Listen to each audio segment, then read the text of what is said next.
Lo chiamano Saspru.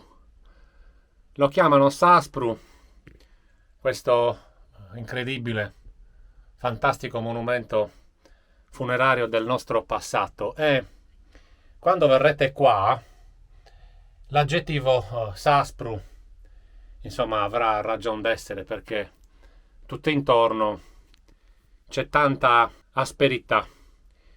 Ci troviamo nei territori di Dorgali e io sono all'interno del dolmen di Montelungu. Il dolmen che io adesso sto filmando dall'interno è posto sulle pendici sud-orientali del Monte Bardia, e se io con lo stabilizzatore inquadro la meravigliosa costa orientale della Sardegna, capirete il contesto di questa bellezza. Eccolo qua, lì c'è Calagonone, noi siamo nei territori di Dorgali e il dolmen, amici di Custodia della Memoria, è questo. Ci tengo a precisare che arrivare qua è facile, la difficoltà può essere aumentata dal clima. Io oggi ho trovato una giornata caldissima, mi fa piacere, sono contento che ci siano persone là in fondo nel mare che si stiano divertendo. Io potevo scegliere di andare lì, ma ho scelto di venire qui.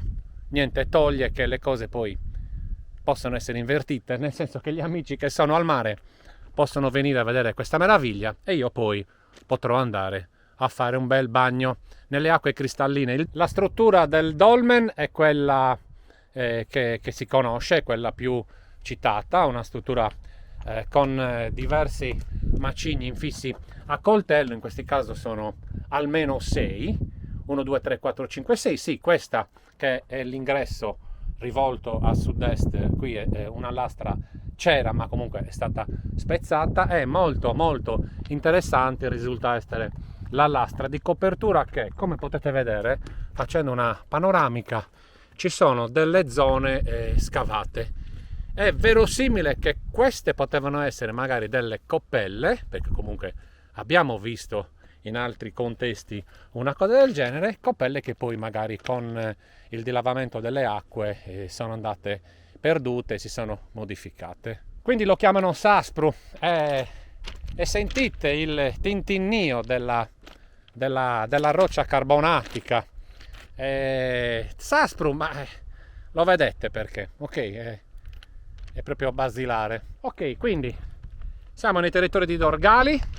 Io vi invito a venire a vedere questa meravigliosa testimonianza del nostro passato. Rientro dentro il dolmen dicendovi due cosettine, concludendo le immagini e concludendo il video. Entro dentro anche per approfittare del fatto che la temperatura è più ragionevole e quindi il caldo è meno opprimente.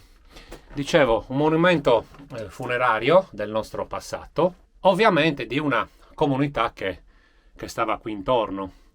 Il territorio però ci fa capire che la comunità verosimilmente non stazionava prevalentemente qui. C'è da supporre che i nostri antenati passavano da queste parti utilizzando appunto il territorio con un uso sporadico, un uso stagionale. E questo dolmen, che dava riposo alle anime dei defunti, probabilmente era un dolmen che dava il riposo ai membri della famiglia, ai membri di una comunità. E verosimilmente qui, di generazione in generazione, questo posto poi ha assunto anche una sorta di marcamento del territorio. Ovviamente sono solo supposizioni. Io vi invito come al solito ad approfondire tutte queste piccole nozioni che ogni volta nei video io vi propongo, perché è giusto che sia così.